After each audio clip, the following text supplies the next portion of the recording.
રમતગમત યુવા અને સાંસ્કૃતિક પ્રવૃત્તિ વિભાગ ગુજરાત સરકાર અને રાજકોટ મહાનગરપાલિકાના સંયુક્ત ઉપક્રમે સંવિધાન હત્યા દિવસ 2025નો પીડી માલવિયા કોલેજ ખાતે ઉજવવામાં આવ્યો। 25 જૂન 1971ના દિવસે તત્કાલીન સરકાર દ્વારા દેશભરમાં કટોકટી જાહેર કરવામાં આવી હતી, જેને અત્યારની ભારતીય જનતા પાર્ટીની સરકાર દ્વારા સંવિધાન હત્યા દિવસ તરીકે ઉજવવામાં આવે છે।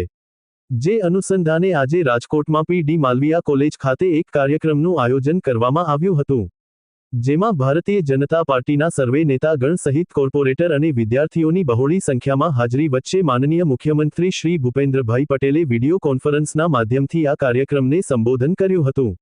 અહેવાલ ગિરિરાજસિંહ રાણા। જૂનને સંવિધાન હત્યા દિવસ તરીકે ઉજવવાનો નિર્ણય કર્યો છે।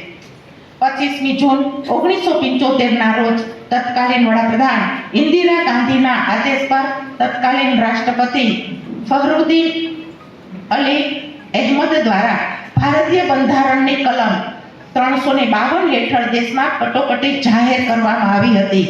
તે કટોકટી માનનીય પ્રમુખ શ્રી ડોક્ટર માધવભાઈ દવે, આ વિસ્તારના આપણા લોકપ્રિય અને જનપ્રિય ધારાસભ્ય શ્રી રમેશભાઈ ટીલારા, રાજકોટ મહાનગરપાલિકાના નેતા શ્રી નીલુબેન જાદવ, દંડક શ્રી મનીષભાઈ રાડિયા,